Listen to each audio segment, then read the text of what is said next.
학교에서 담임 선생님하고 어머니하고 부모님하고 면담을 해서 대학 진학들을 이렇게 합니다. 학교에 가니까 아이 성적, 이 아이에게 맞는 학교 선생님들이 제시해 주더라고요. 그 학부형은 가서 이렇게 좀 선택하는, 그리고 이제 본인 의사 이렇게 해서 대학들을 맞춰서 가잖아요. 근데 그 교회의 중고등부는 달라요. 목사님, 대학을 어디로 갈까요? 그러면 그 아이의 특성, 그 아이의 재능, 그 아이가 잘할 수 있는 것을 선택해야 되잖아요. 교회 비서에게 물어봅니다. 교회 어느 부서가 제일 약한가? 예, 방송실이 약합니다. 그러면 신방과 가라. 그래요. 듣는데 처음엔 충격이었어요. 아니, 아이한테 맞춤형으로 대학을 가라고 하는 것이 아니라 교회에서, 아니, 어른들이 재직들이 있잖아요. 침례교단은요, 장로님이 없어요. 교단마다 조금씩 달라요. 우리 교회도 남자 권사님들이 사실 우리 교단법엔 없어요. 근데 우리 교회는 남자 권사님들이 계시죠? 이번에 이제 정정될 건데, 이게 감리교회는 있는데 다른 교단엔 없어요. 또 장로님을 피택하잖아요. 근데 장로님도 감리교회하고 순복음은요, 여자 장로도 있어요. 드물지만 다른 데는 없어요. 근데 침례교단은요, 특이한 게요, 장로가 없어요. 안수 집사가 끝이야. 거기 가면요, 안수 집사들 수백 명이 나와서 수종을 들어요. 휴가 다 반납하고 목사님들이 5,000명이 오시거든요. 외국에서도 오시고 국내에서도 오시고 정말 겸손하게 섬겨요. 식사, 배식, 화장실 청소, 매점 관리, 야, 진짜 눈부시게 일하십니다. 눈부시게. 근데 다 명찰 달고 다 그냥 줄 질서정연하게 5,000명이 밥을 먹는데 1시간에 다 끝나요. 가능해요, 여러분? 얼마나 기계처럼 움직이는지 몰라요. 목사님이 탁월하시니까 막 성도님들이 일사천리로 움직이는 거예요. 그런데 그 교회에서 아이들의 대학 진학을 하는데 제가 좀 놀란 거죠. 아니, 누가 그렇게 하려고 그래요? 저는 사진 찍는 걸 좋아하니까요. 또 저는 글 쓰는 걸 좋아하니까 저는 기자 하고 싶어요. 그럼 그렇게 가면 돼요. 나는 얼굴이 예쁘니까요. 난 연예인이 하고 싶어요. 그러면 그냥 연예인 하는 그런 과로 가면 돼요. 근데 목사님에게 물어보더라 이거예요. 그러니까 비서에게 우리 교회 지금 어디가 좀 약한가? 방송실이 약합니다. 그러니까 그럼 너는 신방과를 가도록 하라. 더 충격인 건 아이들의 태도였어요. 아우, 나는 그걸 별로 하고 싶지 않아. 이래야 되잖아요. 아이들이 뭐라 그러냐면, 목사님, 저는 선생님하고 부모님하고 접견했을 때 선생님은 무슨 대학을 가라고 했는데 저는 건대를 갔습니다. 너한테 맞는 과가 거기 있었어? 왜 그랬어? 그러니까 예, 교회에 오는 노선이 되더라고요. 아유, 세상에. 애들 한술 더 떠. 자기들이 교회 오기 좋은 대학을 고르는 거야. 2호선이 거기 있어서 건대 가요. 그래야 잘했구먼. 그 끝이야. 그리고 젊은 청년들이 사업하는 사람이 그렇게 많아요. 이제 막 허랑방탕하게 살다가 정과의 어둠의 세력에서 막 살다가 목회자 세미나 할 때 가끔 이제 간증도 세우고 찬양도 세우잖아요. 한 청년이 나왔는데 무지 부자라는 거예요. 사업을 하는데 아니, 저렇게 젊은 청년이 무슨 사업을 하나 그랬어요. 그랬더니 홈쇼핑에 보면은 이무열 베개가 나와요. 그냥 있어요, 그런 게. 스포츠 마사지사예요. 그러니까 이거 연예인들 스포츠 마사지 해주는 게 직업인 청년이에요.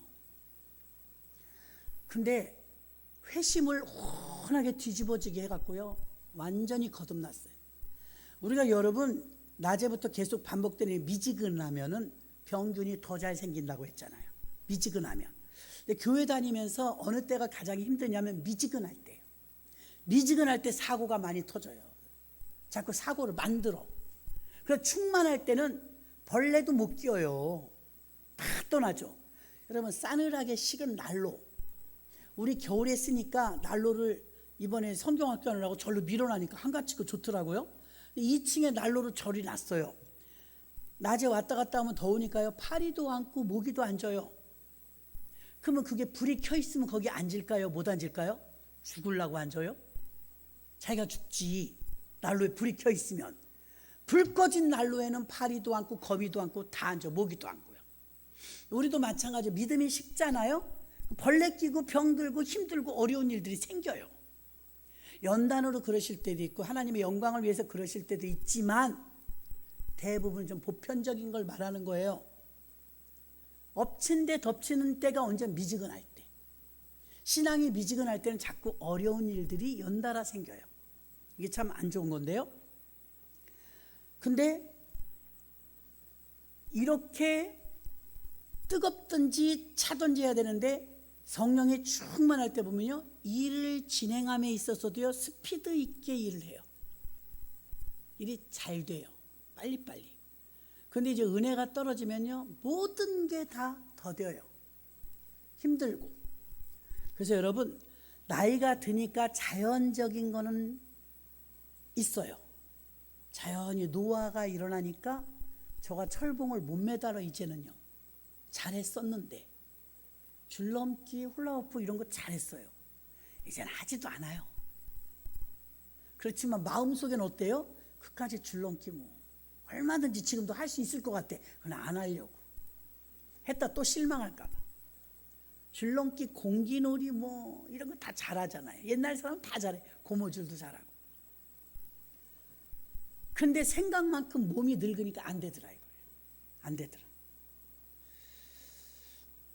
자, 이렇게 교회 안에서 재직들이 세워지고 질서가 필요하며 하나님 나라가 세워지기 위해서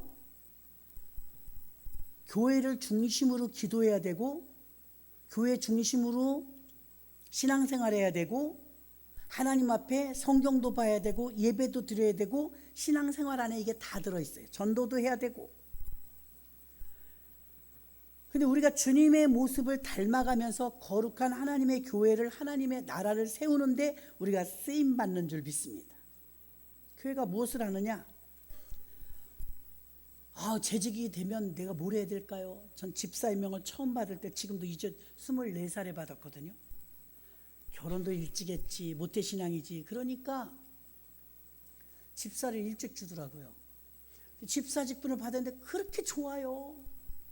어떤 분은 집사 직분 준다고 그래서 교회 옮긴 분도 있대. 이상해. 저는 집사 직분 준다는데 그렇게 좋더라고요. 얼마나 감사한지. 아니, 거룩하신 하나님 일에 쓰임받는다는데 이보다 귀한 일이 어디 있어요? 누가 저한테 국회의원 쓰지도 않겠지만 난 국회의원 자리보다 더 귀한 게 목사의 자리예요. 얼마나 존귀해요? 여러분도 이름이 아브라함이 아브라함으로 바뀌고 시몬이 베드로로 바뀌고 사레가 사라로 바뀌고 사울이 바울로 바뀌고 이렇게 이름이 바뀐 것은요, 여러분이 예수 안에서 주어진 새로운 이름을 받았다는 의미예요. 새로운 이름. 그게 저는 집사로 와닿았던 거예요. 내가 이제 집사다. 나는 이제 세상 일하는 사람이 아니고 거룩하신 하나님의 일을 하는 집사야. 그래서 윤석전 목사님이 그러셨다고 그래요. 목사님, 그렇게 몸을 혹사하시면 안 됩니다. 그렇게 몸을 혹사하면 빨리 가십니다. 그러니까 이분이 뭐라 그러냐면, 내버려 둬. 나는 녹쓰느니 달아 없어질겨. 그랬대요. 그 목사님의 그 성도들이죠.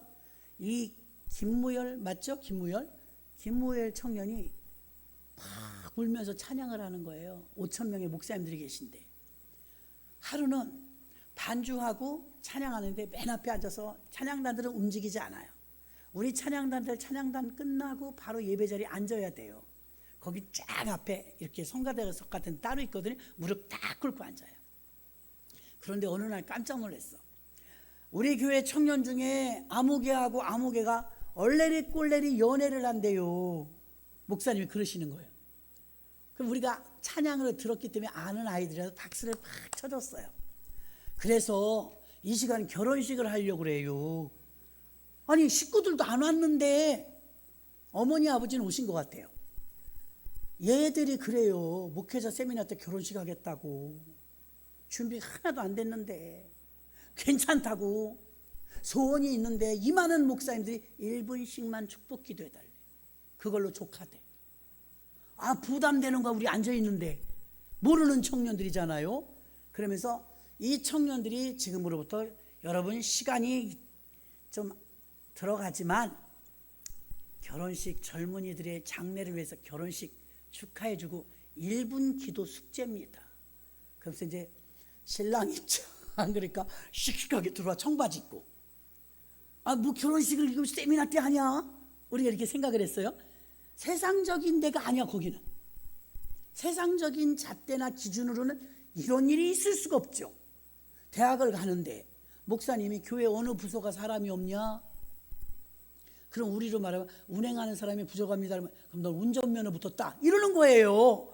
그럼 여러분 이게 지금 우리가 생각하기 상상하기 힘든 일이 이루어지고 있는 거예요. 그런데 아이들은 한술 더 떠. 저는요 예를 들어 서울대 갈 수 있는데요 제가 건대를 갔어요. 왜? 거기가 교회가 가깝더라고요. 공부하다 빨리 예배드리러 와야지요. 매사가 이래. 근데 그 중에 이제 청년 하나가 자기 말도 그래요. 죄악 중에 살다가 쓰레기처럼 살다가 예수님 만나서 새로워졌는데 이 세상 무엇과도 바꾸고 싶지 않다는 거예요. 젊은 아이가 스포츠 머리 짧게 깎아 눈물을 펑펑펑펑 쏟으면서 5천 명이 있는 목사님들 앞에서 간증을 하는 거예요. 결혼식을 하는데 신부 입장에서 설마 신부는 드레스를 입었겠지. 본인들은 알고 있었으니까 자기들이 그렇게 해달라고 그랬대요. 목회자 세미나 때 전국에서 오신 목사님들의 축복기도를 1분 받아야 되겠대. 자기네는 부조 필요 없대. 얼마나 깨어있어요. 그 신부 입장에 기대를 한 거야. 근데 신부는 드레스를 입었겠지. 그러면 너는 들어와 아무개나 들어와라. 신부 입장. 그러니까 청바지 입고 들어오는 거야. 청바지 입은 신랑과 청바지 입은 신부가 들어가고 둘이 딱 섰어요. 평생 사랑할겨? 예. 네가 장담하냐 베드로처럼? 하나님 앞에 겸손하게 살아야 평생 사랑할겨. 그러니까 아멘 그러더라고. 그리고 나서 이제 이쁘게 생겼어요. 선남 선녀야. 축복기를 다 해주고 나서 뒤로 돌아. 그러니까 청바지 입었잖아요. 무슨 결혼식이야. 뒤돌아서는데 여러분 약속 지키셔야 됩니다. 오늘 출발하는 이 부부가 여러분의 축복기도를 받고 싶어서 지금 결혼식 하는 거니까 하객 축의금 다 필요 없다는 거예요. 그래서 1분만 이들이 앞길을 위해서 축복기도 해 주십시오. 그리고서 목사님이 선창하면서 쥐 하고 기도하는데 야, 그 인돌산 기도니 떠나갈 것 같아요. 막 그냥 난리가 났어. 1분이 뭐야. 최선을 다해서 목사님들이 아는 사람도 아닌데도 그냥 그로리아 찬양단이라는 것밖에 모르잖아요. 축복기도를 해주는데요. 두 아이가 앞에서요 결혼식 하다 말고 엎드려서 우는 거야. 나 그런 결혼식 생전 처음 봤네. 감격이었어요. 그렇게 은혜롭게 지금 잘 살고 있고요. 그리고 이 김무열이라는 청년은 청년인데 어떻게 하나님이 조인을 해줘서 회개했더니 연예인들 스포츠 마사지를 해주는데 그 어떤 사람도 시원하지 않은데 이 아이가 해주면 그렇게 시원하고 아프고 결리던 곳이 풀린대요. 그래갖고 이제 사업까지 하면서 어떻게 됐냐면 홈쇼핑에 자주 나오는 김무열 베개, 이제 인체공학적으로 만든 베개를 팔아요. 그래서 우리 권사님 한 분이 사오셨더라고요. 저도 하나 사주고.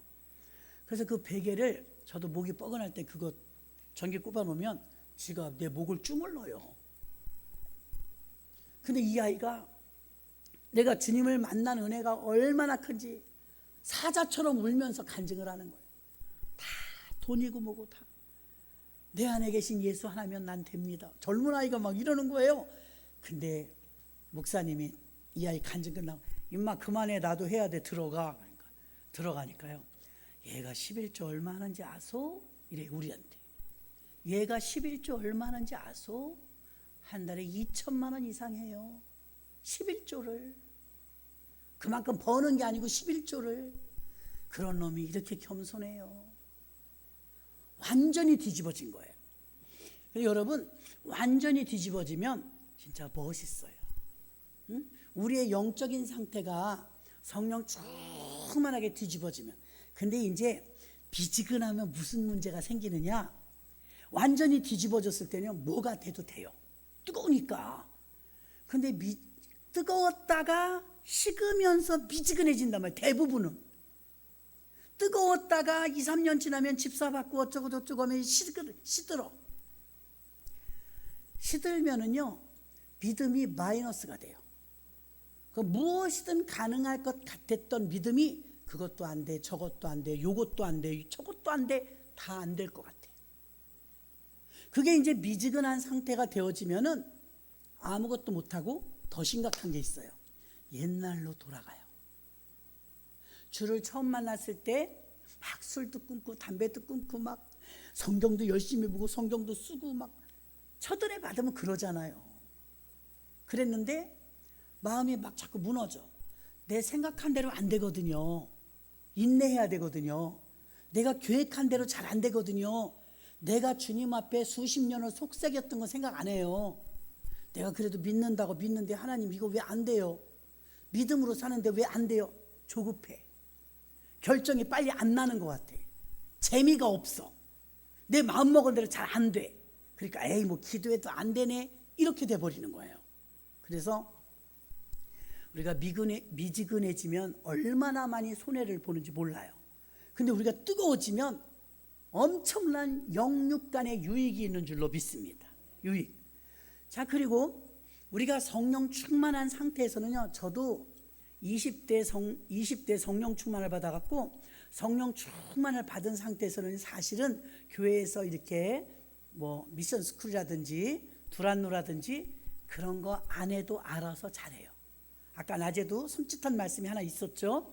예수님이 칭찬을 안 해. 종일 밭에 가서 일하고 왔는데 식사를 하시면서 다 서빙까지 옷 갈아입고 하게 만들고 칭찬 안 하신다고 했잖아요. 근데 어떤 때 칭찬하느냐? 아니 제 할 일을 했을 뿐인데 왜 칭찬하냐? 주님이 그래요.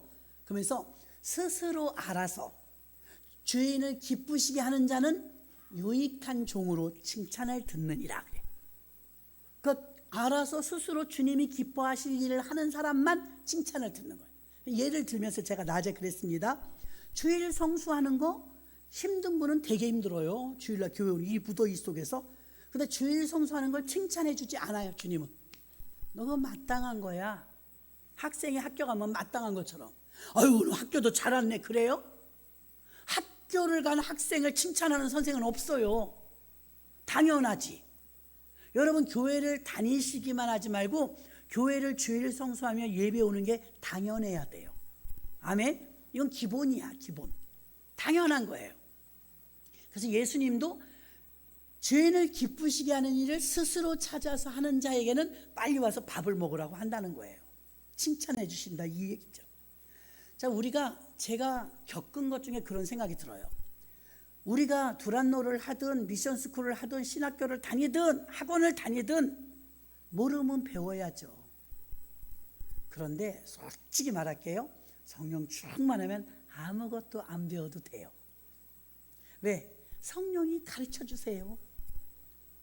신비로울 정도로. 근데 늘 충만하지 못해요. 우리가 늘 충만하지 못하니까 배워야 돼. 두란노도 해야 되고 미션스쿨도 해야 되고. 그러면 여러분 우리가 덜 충만할 땐 어떻게 해야 되느냐? 배운 대로 매뉴얼대로 가야 돼. 주일날은 교회 가야 돼. 누가 말하지 않아도 이게 매뉴얼이야. 주일은 교회 가야지. 오늘 내가 뭐 내 거 11조 당연히 해야지. 이게 매뉴얼대로 가는 거. 그래야 탈이 안 나요. 탈이 안 나고 그 다음에 내가 성령이 충만하면 성령이 뚜뚜쭈쭈 다 알려주시니까 구태여 뭐 그렇게 공부하지 않아도 돼요. 근데 왜 성경을 봐야 되고 성경을 써야 되고 왜 훈련을 받아야 되느냐? 충만하지 않을 때 사고 칠까 봐. 멀리 갔더니 옛 습성이 다 찾아와요.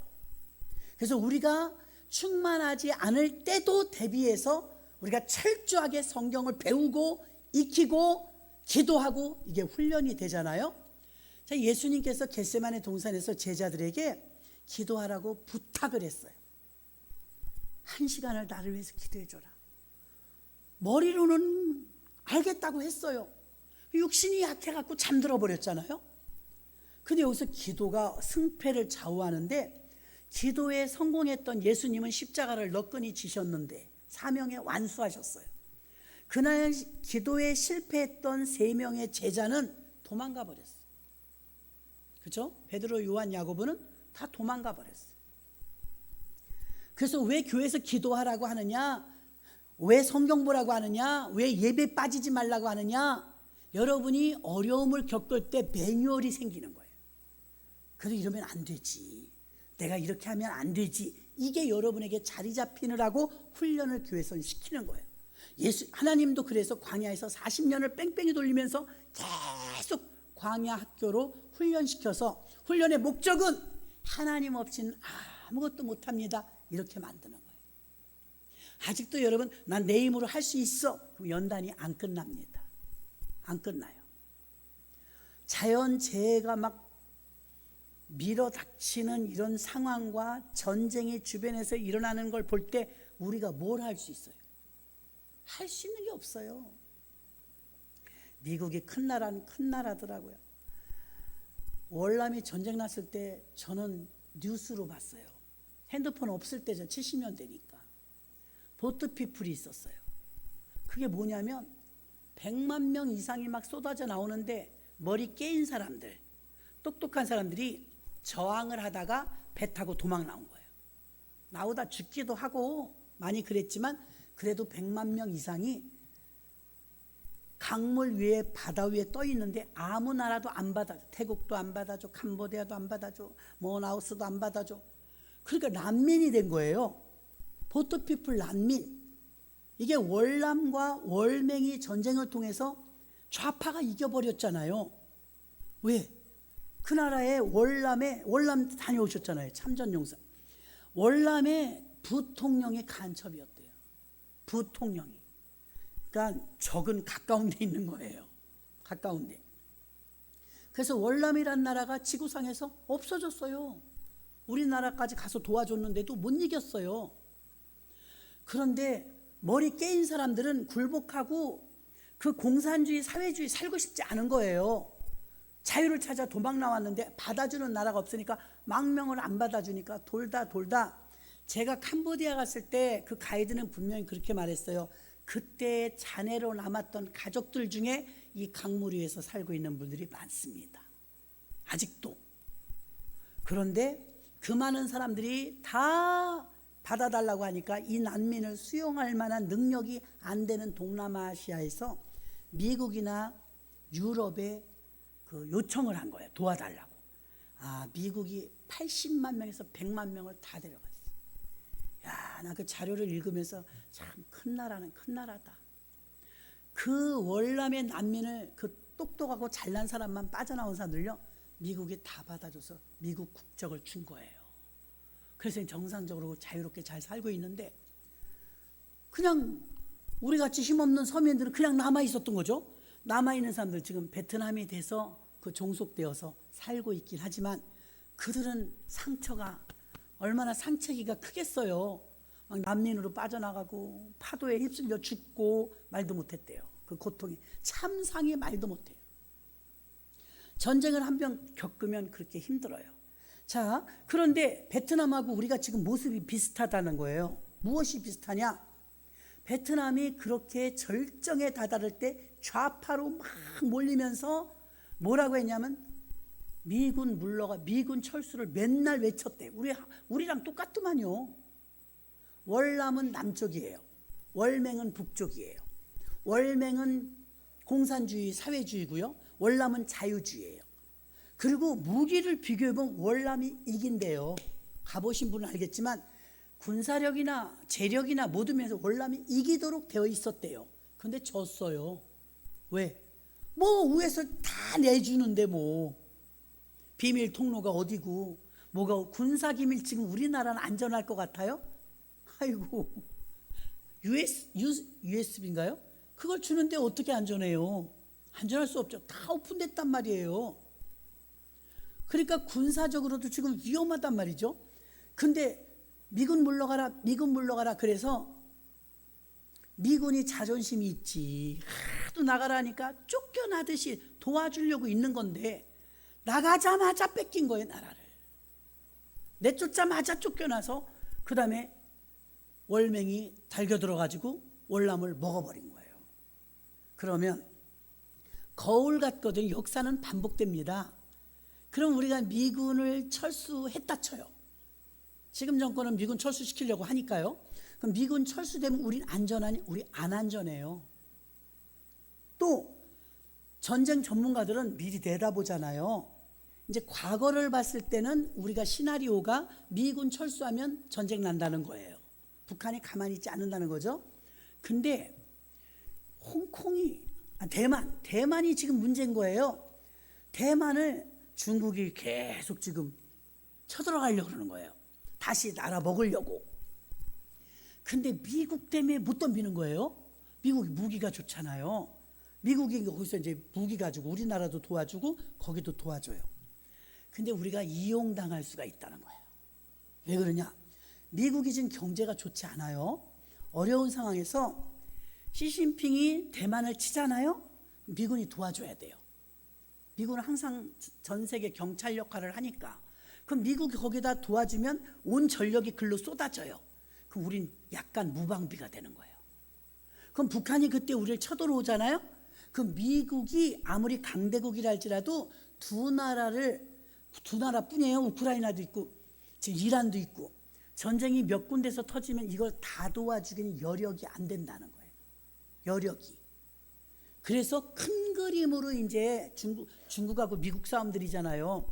큰 그림으로 봤을 때는요, 우리나라는 찡긴 나라가 돼갖고요, 잘못하면 피해를 홀딱 쓸 수 있는 지금 위험한 시기라는 거예요. 대만을 먹고 싶은데 미국 때문에 못 먹어. 그럼 미국을 좀 어떻게 정신 팔게 할까? 작은 나라 둘이 머리 터지게 싸우게 만들면 미국이 일단 우리나라를 도와줄 거 아니에요? 그러면 이제 그의 군사력이 분산돼. 그럼 대만도 먹고 북한을 통해서 한국도 먹고 이런 시나리오들이 지금 돌아다니고 있는 거예요. 뭐 저보다 훨씬 더 나은 분들이 알아서들 하시겠지만 결론은 교회가 기도 안 할 수 없는 처지라는 거예요. 지금 나라가 어렵다는 걸 말하는 거예요. 전쟁 나면 큰일입니다. 우리가 겪어봤잖아요. 지금은 뭐 경기가 안 좋은 수준이라고 말하지만 전쟁은 초토화예요. 그때는 생명 문제예요. 사느냐 죽느냐. 그래서 우리가 세월이 좀 좋을 때 이럴 때 더 기도해놔야 될 줄로 믿습니다. 교회도 마찬가지입니다. 나라가 어렵고 위기를 만나고 또 에볼라나 사스 같은 이런 코로나 같은 게 한 번 더 오면 힘듭니다. 겪어봤잖아요. 경제가 얼마나 무너졌는지. 그러니까 이런 비상사태가 또 생긴다 생각하면 우리는 지금보다 훨씬 더 비명소리를 낼 수밖에 없다는 거예요. 그럼 그때를 위해서 우리는 더 깨워서 기도하고 조금 더 긴축도 해야 되고, 그래서 교회도 마찬가지로 언제나 좋지만 않고 언제나 나쁘지만 않아요. 그래서 교회의 질서, 교회의 조직, 교회의 그 돌아가는 모든 상황 속에서 질서정연하게 매뉴얼화 되어 있지 아니하면 그냥 무너져 버리는 거예요. 세종시가 그렇게 신도시인데도요, 어떤 목사님이 큰 포부를 가지고 세종시에 개척을 했잖아요. 공무원들이 많이 이사 가니까요, 세련되고 시설 잘 해놓고 교회 크게 해놓으니까 금방 600명으로 부흥한 거예요. 얼마나 600명이면 많아요. 600명으로 부흥했는데 코로나가 왔네. 많은 사람이 똑같았을까. 한 5, 6개월이면 끝나겠지. 1년이면 끝나겠지.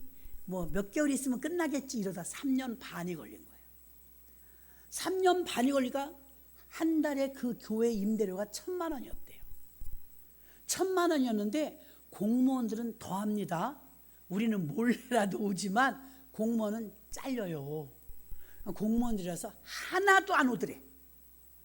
그래서 6년 지났는데요. 재계약도 못했지만 6년 만에 650명 된 교회가 놀라지 마세요. 한 명도 안 남았대요. 충격이에요. 교회가 그래도 오랜 세월 동안 빠져나가는 거잖아요. 몇십 년 올렸지만 몇십 년 만에 이 성도가 줄었다면 좀 이해가 돼요. 단번에. 왜 그럴까요? 매뉴얼도 없고 훈련도 안 받았고 교회도 얼마 생긴 지 3년? 4년. 교회도 생긴 지 얼마 안 됐고 더 심각한 거 노련한 권사님들이 없어요. 기도대장들이 없단 말이에요. 공무원들이라서 용인도 마찬가지예요. 소강성 목사님이 처음에 개척했는데 4,000명까지 눈부시게 부흥하더래. 왜? 그쪽에 하이닉스, 삼성전자가 세워지니까 젊은이들 다 이사 온 거예요. 이사 오니까 막 용인 분당, 천당 밑지 분당이란 말까지 나왔어요. 그렇게 폭발적인 부흥을 했는데 놀라지 마세요. 장로가 한 명도 없는 거예요. 그래서 아니 목사님 왜 장로를 안 세우십니까? 헌법이라는 게 있어요. 교회는 45세 이상이 없는 거야. 45세 이상이. 장로는 아무나 세워요? 안수 집사를 거쳐야 되고 집사님들만 많은 거예요. 산더미처럼. 근데 안수 집사도 가뭄에 콩나듯이 있는데 장로로 선출될 만한 나이가 아직 안 된 거예요. 30대, 40대 초반이라 45살이 넘어야 그나마 자격이 되는데 해프닝입니다. 4,000명 되는 교회에 장로가 한 명도 없다는 게 말이 되냐고요. 헌법에도 안 맞는 거예요. 왜 이런 일들이 생길까요? 이게 교회의 질서와 교회의 법과 교회의 매뉴얼이 만들어지기 전에 일들이 막 폭발적인 부흥을 하거나 코로나 때문에 무너지거나 이런 일이 발생했을 때 아스소리도 못한다는 거예요. 우리가 충만할 때 같으면 준비 안 해도 되는데 덜 충만할 때를 생각해서라도 매뉴얼이 있어야 되는데 그것이 사도 바울은 질서다 이렇게 말하는 거예요. 질서. 교회 안에는 보이지 않지만 질서가 있다. 질서라는 매뉴얼을 지키라 이 말입니다. 교회의 첫 번째 우리가 교회를 세우기 위해서 무엇을 해야 되느냐? 그럼 안수 집사님도 새로 뽑히고 권사님도 새로 뽑히고 장로님도 새로 뽑히면은 그럼 내가 뭘 해야 되지? 뭘 제발 하려고 하지 마세요. 하려고 하는 사람 못 견디고 자기 제풀에 나가요. 왜? 뭔가 뒤집어 버리고 뭔가 해보려고 하니까. 직분을 맡아서 제일 먼저 해야 될 것은 무언가 업적인 것을 만들어내려고 할 것이 아니라 연합하는데 얼른 붙어야 돼요. 연합하는 일을 하시라 이 말입니다. 일이 아닌 것 같은데 그게 일이에요. 교회를 결속력 있게 하나로 뭉치게 만드는 거 이거 직분자들이 해야 될 일입니다. 무너져가고 쓰러져가는 사람들에게 결집력을 가지고 이렇게 뭉칠 수 있도록 해주는 연합. 그러니까 성도님들이 안수 집사님들이 똘똘 뭉쳐있고 장로님들이 똘똘 뭉쳐있고 목사님을 중심으로 재직들이 똘똘 뭉쳐있으면 그 교회는 강한 교회인 줄로 믿습니다. 강한 교회. 이런 훈련들을 미리 받는 거예요. 응? 아멘 소리 하나도 여러분 훈련받지 않으면 안 나와요. 앞에서 찬송하는데 다윗이 오랜만에 와서 찬양하잖아요. 얘는 얼마나 영적으로 고팠겠어요. 얼마나 그 폼 좋아하는 애가 그 폼 잡고 싶었겠어요. 응? 막 찬양하고. 근데 이것도 훈련이라요. 여러분 그거 쉬울 것 같죠? 미션 스쿨 때 나와서 한번 해보세요. 돌아가면서 다윗처럼 해보라고요. 이러면서 찬양해보라. 이게 되냐고. 안 돼요 여러분. 처음에는 손 들고 기도하려면 손도 못 들어요. 그래서 저 아는 권사님이 목사님 나는 우리 교회 처음 왔는데 손 들을 정말 힘들었어요. 아니 손을 못 들어요. 왜 힘들어요? 아니 손을 들려니까 안 올라가요. 아니 이렇게 드세요. 그랬더니 그러니까 안 올라간다니까요. 아이고 목사님 답답하시네. 안 올라간다. 아니 이렇게 들으라고요. 목사님 안 올라간다니까. 아니 이렇게 안 하니까요. 그분은 못 올라. 그러더니요 제가 뒤에서 보니까 그분이 앞자리에 앉으셔. 이거 2년 걸렸어. 이거 2년. 그 지금은 우리 이렇게 하잖아요. 그죠? 우리 기도송 할 때. 그 보면 금방 나와 몇 년인지. 2년 걸렸다니까요. 그리고 이제 박수 치면서 막 기도하고 주여 삼창하고 막 이 정도 주여 삼창 아무나 할 수 있는 줄 알아요? 혼자는 하겠죠. 혼자. 여기서 제가 보면요. 여러분 주여 삼창하고 통성으로 기도하겠습니다. 반은 이래. 붕어예요, 붕어. 하긴 하는 것 같아요. 이렇게 한다니까요. 제가 다시 말 소리를 내라고요. 소리를 주여 하고. 그것도 쉽지 않아요. 주여! 이것까지도 여러분 2년 걸릴지도 몰라요. 그래서 무한 반복 훈련이 필요해요. 안수 집사님 대상자들도 마찬가지예요. 운전하거나 차 탔을 때 한번 혼자라도 해봐야 돼. 주여! 안 된다니까요. 주여! 이건 돼요. 주여! 이건 돼요. 주여! 송정호 선 주여! 주여! 송정호 선 제일 많이 쓰는 소리. 주여! 저번에 주여만 들어있어 속에. 그래갖고 주여! 주여! 답답한 일을 딱 보잖아. 그러면 깜짝 놀라잖아. 그러면 어머! 이러잖아. 주여! 그럼 어처구니 없는 말을 듣잖아요. 주여! 주여로 다 통해. 기쁨은 주여! 슬픔은 주여. 놀라면 주여. 주여로 다 통하는 거야. 어처구니 얘기 들었죠? 김수모 목사님. 맷돌을 이렇게 돌릴 때 맷돌 손잡이가 어처구니랍니다. 걔 이름이. 맷돌을 갈아야 녹두 빈대떡을 해주든 부침개를 해주는데 어라 어처구니가 없네. 그 어처구니가 예수라고 하잖아요. 예수 믿는 사람들에게는 어처구니가 예수라잖아요. 예수 빼놓고 무언 헌신을 하겠다고, 예수 빼놓고 무슨 기도를 하겠다고, 예수 없이 무슨 충성을 하겠다고. 어처구니가 없네. 어처구니가 없으면 맷돌을 못 갈아요. 아무것도 안 돼요. 여러분에게도 예수 빠지면 아무것도 안 돼요. 아멘. 그래서 그런 훈련을 받는, 예수 없으면 아무것도 안 된다, 이것도 몰라요. 훈련 받으면 예수 아니면 아무것도 안 돼. 그래서 어느 권사님이 교회 오셨으면 훈련을 받으셔야 돼요. 그러니까 누가 나를 훈련시켜요? 학교 다 다녔는데. 교회 오면 내가 위로받고 평강받으려고 오는 거지 왜 나를 훈련시켜요? 그런데 그분이 이제 세월이 흐르니까 이래. 훈련이 안 돼가지고 저걸 어쩌면 좋아 이러셔. 훈련 받아야 돼요? 안 받아야 돼요? 훈련이 안 되면요 좌충우돌이야. 감정대로 움직여. 여러분이 감정대로 다 널뛰듯이 움직이면 교회가 시끄러워요. 질서가 없으니까. 그러니까 질서 있게 움직여 주셔야 되는데, 사도 바울이 그것을, 고린도 교회가 그렇게 혼돈스러웠어요. 사도 바울이 골치였어요. 돈도 많고 열심도 있고 열정도 있고 성령도 충만한데 질서가 없어. 그리고 제일 약한 게 긍휼한 마음이 없어요. 사랑하는 마음이. 그래서 너희는 더욱 큰 은사를 사모하라. 어떤 은사요? 우리 은사 받았는데 무슨 은사요? 병고침 은사요? 아니, 더욱 큰 은사. 더 큰 은사가 뭐예요? 사랑은 오래 참고, 사랑은 온유하며, 15가지의 사랑의 특성의 첫 번째가 오래 참고, 마지막이 모든 것을 견디느니라. 결국은 사랑은 아까 낮의 말씀처럼 끈기야. 사랑도 아무나 하는 게 아니에요. 끈기 있는 사람이 할 수 있는 거예요. 사랑의 진짜는 기다릴 줄 아는 거예요. 그래서 이런저런 순종 훈련, 기도 훈련, 전도 훈련, 질서 훈련. 여러분이 아무리 탁월해도 교회는 질서가 있는 거예요. 질서대로 움직이는 거죠. 바나바라는 사람이 있었다잖아요. 오늘 본문에도.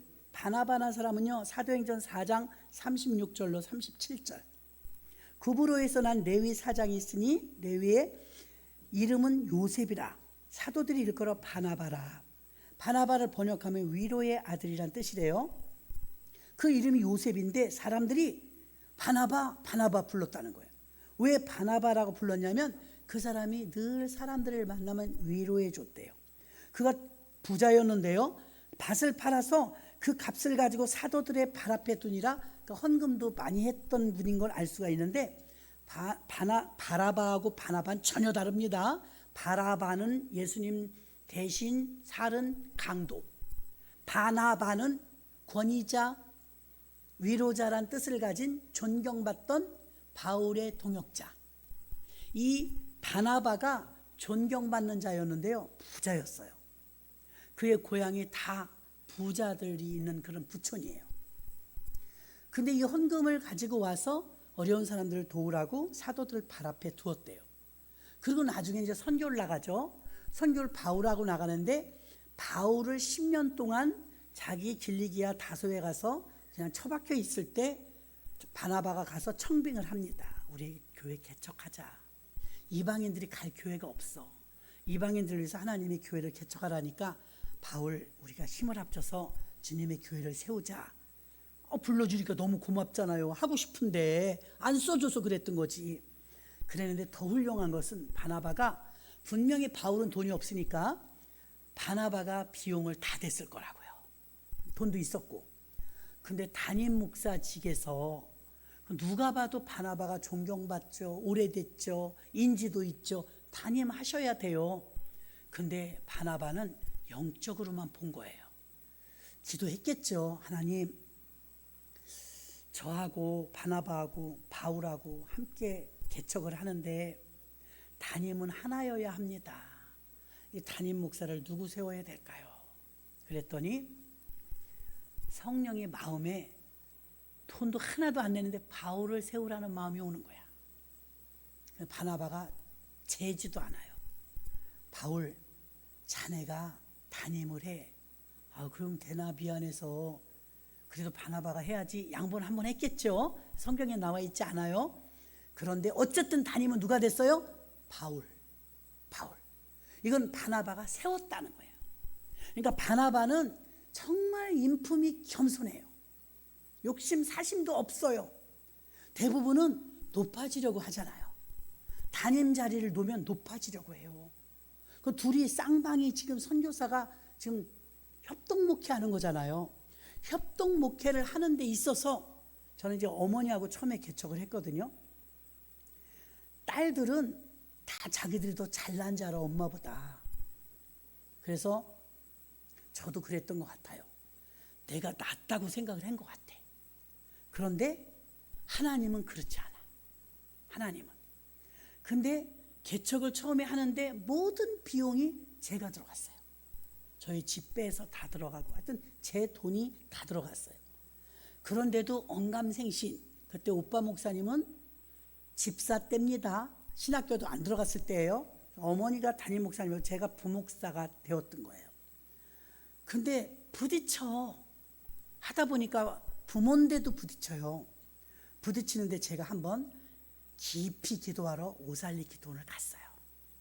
오살리 기도원에 가서 저는 제가 더 잘난 줄 알았다고 했죠. 아니, 시대도 시대인데 젊은이가 팍팍 나가야지. 어머니 때문에 태클 걸려서 아무것도 못하겠다 이거예요.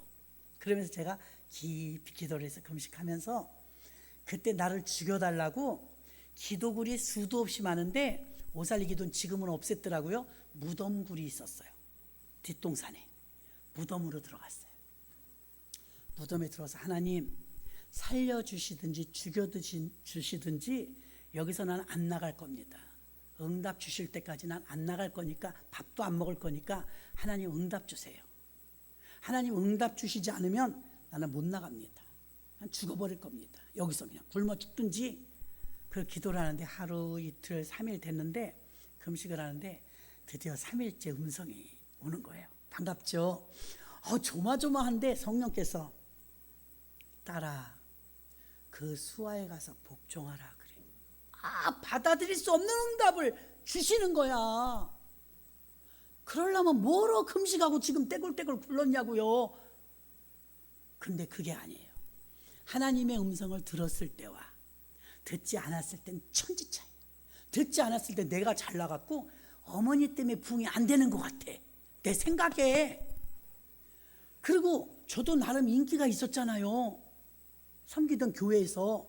그리고 얼마든지 할 수 있다는 생각이 들었는데 저 혼자 갔어. 기도원에 혼자 가서 막 처박혀갖고 금식하면서 그 무덤에 들어가서 난 죽을 테니까 죽이시라고, 엘리야처럼 날 죽이세요.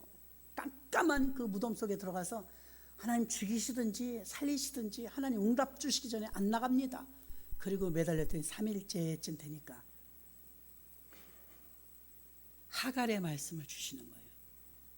하갈아, 사라가 잘했다 못했다 따지지 말고 그 수아에 가서 복종하라. 그 말씀을 정확하게 주시는 거예요.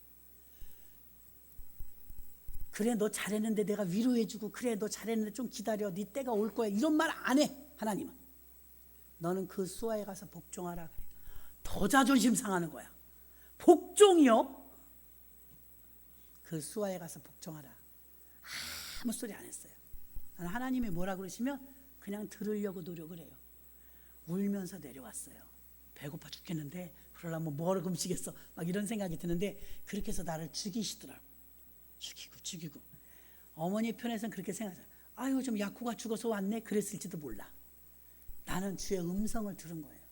너는 그 수아에 가서 복종하라. 아멘. 죽으라면 죽어야죠 뭐. 죽어도 안 죽어. 왜 이렇게 죽어도 안 죽어? 안 죽어져요. 살아가지고 잘났다고. 성도님들도 잘해야 돼요 여러분. 부사역자들하고 담임 목사님 사이에서 나도 팬이 많았어. 그게 문제야. 내가 더 잘하는 것 같은 착각이 막 드는 거야. 어림없어요. 하나님은 질서의 하나님이에요. 질서의 하나님. 내가 여기서 이 훈련을 받지 못하면 나는 크게 들어 쓰임 받지 못한다. 울면서 내려와서 오살리했어. 죽을라니까 힘들어서 안 죽어지니까. 하나님 말씀이니까 어떻게 지 죽은 듯이 가서 하라는 대로 했지 뭐. 불안하셨을 것 같아요. 쟤 또 왜 저래 이랬을 것 같아요. 지멋대로 하다가 지멋대로 막 진행은 또 좀 잘해요. 그러니까 막 스피드 있게 나가다가 이제 코가 막 죽어가지고 그 수아에 복종을 하는데, 야, 나 하나님께 복종하니까 하는데요, 안 맞는 건 안 맞는 거야. 안 맞는데도요 하나님이 질서의 하나님이더라고요. 그 수아에 가서 복종하라. 그 말씀 하나 딱 받고 끝났어요. 더 이상 재지도 않아. 하나님이 그렇게 말씀하시는데 거기서 또 내 것이 막 살아오려고 어쩌고, 이건 내 패배야. 빨리 가려면 빨리 순종하자. 빨리 가려면. 그로부터 세월이 지나서 4년이 지나니까 4년, 그리고 나서 4년 훈련 잘 받았죠. 4년이 지나니까 총회장님이 총회장이 불러서 갔더니 개척해라 그래요. 그래서 왜요? 나 가만히 있으면 이제 내가 부목사니까 담임 될 건데, 어머니 연로하신데. 너무 놀랐어요. 거기다 저는 물질도 다 들어갔는데 내가 왜 가? 그냥 있어야지. 그랬는데 나가래. 더 서러운 거야. 막 계속 내려놓는 작업이 얼마나 오래 들어가나 몰라요. 성경책만 들고 나왔어요. 저희 전 재산이 다 들어갔지만 성경책만 들고 나왔어요. 하나님은 계속 또 복을 주시더라고요. 그리고 나서 다시 개척한 게 이제 25년 되는 거예요. 그게 25년 되는 거예요. 어머니 밑에서 4, 5년 하고, 큰 교회에서 8년 부사역자 하고, 나름 훈련은요, 교회 훈련은 설거지통에 손 담그는 것부터, 막노동부터, 운전부터, 성가대부터, 행정직부터, 전도사부터 안 해본 건 없어요. 안 해본 게 없어요. 교회 안에서. 그런 모든 과정을 다 거치고 나니까 하나님이 총회장님을 들어서 강권적으로 개척을 하는데 개척하기 싫더라고요. 이제 뭘로 개척해? 돈도 없고. 어떡하라는 거예요. 젊으니까 그래도 어머니한테 가서 말해라 그러더라고요. 그래서 어머니한테 가서 목사님이 개척하라는데 그랬더니 노발대발 난리가 난 거예요. 안 된다고. 우리 어머니 그런 줄 알았지만 어머니 또 계획이 다 있었던 거예요. 저는 아무리 계획을, 제가 부목사니까 가만히 있으면 이 교회는 제가 물려받겠다 생각하고 있었어요. 어머니는 다른 계획이 있었던 것이었다. 상상도 못했어요. 그때는. 지나고 나니까 이제 그렇게 됐어요. 그래도 우리는 관계가 좋으니까 계속 다 잘 지냈는데, 개척을 하니까 어머니가 따지러 가셨나 어쨌든 만났을 거예요. 그랬더니 하나님께서 쌍태랍니다 그래. 교회가 쌍태래. 교회가 2개가 나온다는 거, 어머니를 통해서. 아니 멀리 살아야 그런 거지, 가까운데. 이치적으로 생각해봐요. 성령님의 음성이 아니라면 못했을 거예요. 뭐하러 해요? 힘을 합쳐도 모자랄 판에. 근데 성령님이 강권적으로, 야곱과 에서처럼 쌍태랍니다. 성령의 음성에 엄청 민감하신 분이거든요. 거기에 아무도 말 못하고 개척을 하게 되었던 것입니다. 그리고 나서 지금까지 25년이 다가오는 거잖아요. 개척을 하는데 돈이 있어야지. 그래서 우리 선준이네가 우리 집에 새 살았었어요. 조그만 집 하나 사놓은 거. 유인정 집사님이 지금은 저렇게 나이가 먹었지만 결혼한 새댁이 온 거야. 우리 집 시어머니가 얻어주러 온 거예요. 그래서 같이 우리 여기다 개척해야 될 것 같다고. 돈이 없어서 못 나가고 이 집에서 안방 개척해야 될 것 같다고. 그러니까 저 집은 좀 돈이 있어요, 유인영 집사님이. 그래서 그 옆에 넓은 데로 이사 가고, 우리가 그 학고방만한 집에다가 어느 날 창립기념일에 여기 한번 보여줄게요. 솔로 목사님하고 박정숙 전사님 준비해 주세요. 영상이 있거든요. 거기다 이제 그 뒤에 것만 보태면 돼요. 영상을 보면 정말 조그만 집이에요. 13평짜리.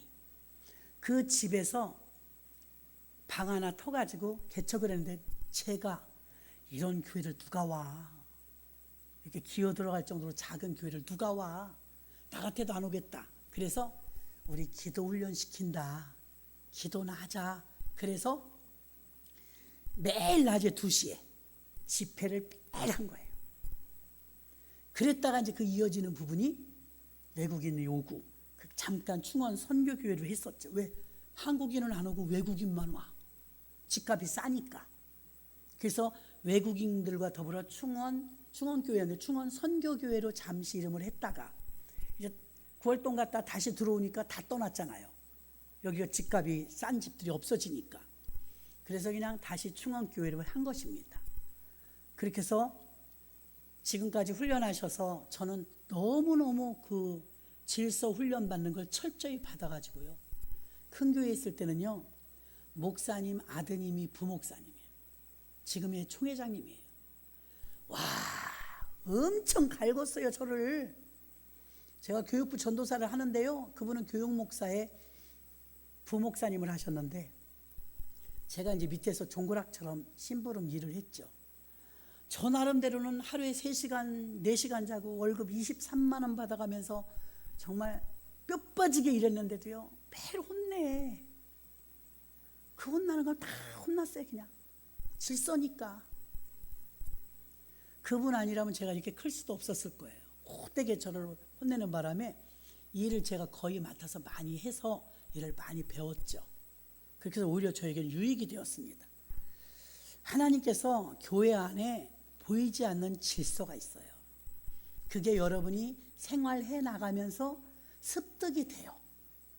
그게 훈련이 되고 습득이 되면서 집사님 되고 안수집사 되고 권사 되고 장로 되고 하면서 교회가 든든하게 세워지는데, 이제 모세가 손을 들면 아론과 훌이 손을 들자 양쪽에서 받쳐주잖아요. 받쳐주기만 하는 게 아니라 훌륭한 재직은 어떠느냐, 딱 여호수아와 갈렙도 있고요, 또 아론과 훌도 있잖아요. 아론과 훌은 매형이에요, 매형. 근데 딱 모세를 보니까 손을 들면 이기고 손을 내리면 지네. 그러니까 손을 들고 있어야 되는데, 들고 있어야 되는 건 손만 받치면 될 줄 알았는데 엉덩이에다가 큰 돌을 갖다 받쳐주는 거예요. 아무나 눈에 안 보여요. 교회도 보면요, 아론과 훌들이 많이 계신 것 같지만 아론과 훌 중에서 이게 눈에 들어오는 사람이 있어요. 그러니까 모세가 종일 앉아 있어도 힘들지 않도록 의자를 딱 갖다 받쳐준 거예요. 돌멩이로. 그러니까 해가 지도록 손이 안 내려왔대잖아요. 그래서 그날 승리했어요. 아말렉과의 전쟁에서 승리했죠. 교회는 혼자 절대로 못합니다. 모세 할아버지 혼자 산꼭대기에서 기도해서 이긴 게 아니고 아론과 훌이 있었고 여호수아와 갈렙이 나가서 싸웠기 때문에 그날 전쟁에서 이긴 줄 믿습니다. 그래서 교회 안에는 여러분 질서가 있기 때문에 늘 성령 충만하면 안 배워도 돼요. 근데 늘 성령 충만하지 못할 때를 대비해서 우리는 매뉴얼을 배우는데 사도 바울은 고린도 교회 오수선함을 교회의 질서로 더 큰 사랑을 갖게 함으로 그 사랑으로 연합되어서 하나 되어지는 교회가 돼서 결국은 고질적인 고린도 교회가 치료받은 줄 믿습니다. 우리 교회를 훌륭한 교회로 만들고 또 우리 교회를 잘 세우는 역할들은 재직들에게 달려 있어요. 그 재직들이 애매하면서 감투라고 생각을 하면 받으시면 안 돼요. 이 재직이 더 섬기는 자다. 더 섬기는 자. 그래서 목사님을 도와서 함께 섬기는 자다. 그래야 교회가 더 든든히 세워질 줄 믿습니다. 저는 그런 훈련을 받을 때 이게 가족이라서 더 힘든 부분도 있었고 좋은 부분도 있었는데 그때 훈련 받으면서 훈련을 그래도 달게 잘 받았어요. 하나님이 시키는 대로 반항하거나 거역하거나 옆으로 나가지 않고 시키는 대로 했어요. 순종 훈련을 했던 것이죠. 그 결과 저는 남보다 조금 빨리 갈 수 있도록 이렇게 되었다는 것을 지금 뒤돌아볼 때 느낄 수가 있습니다. 여러분들이 훈련 잘 받으셔서 교회를 잘 세우면 주님으로부터 칭찬 들을 줄 믿습니다. 하나님이 어떻게 평가하느냐는 하나님이 여러분에게 1대1로 다 하십니다. 교회 연합되게 하고 교회 세우는 역할을 하고 직분을 감투로 여기는 것이 아니라 직분을 섬기는 것으로 알아서 예수님처럼 죽기까지 섬기셨다고 했어요. 그 사랑의 끄레만님이라고 했잖아요. 매달려 있는 게 쉬운 일이 아니에요. 그러나 그런 섬김을 통해서 교회가 더 교회 오면 여러분 다 나만 알아달라고 하면 안 돼요. 다 위로받고 싶어서 오는 거예요. 다 기도받고 싶고 위로받고 싶고 또 은혜 받고 싶고 거기다 사랑받고 싶고 그래서 오는 건데 나의 모든 그 사정과 처지만 알아달라고 할 것이 아니라 서로 돕는 거예요. 서로. 그래서 저와 여러분이 우리 교회를 잘 세워서 새로이 태어나는 일꾼들과 더불어 교회가 7명의 첫 초대교회가 집사를 세우고 더 부흥하고 발전했던 것처럼 재직들이 세워지면 세워질수록 더 부흥하고 발전하는 우리 교회가 되기를 주님의 이름으로 축원합니다. 주님의 제단에 귀한 예물 올렸습니다. 윤명희 권사님, 김창석 집사님 11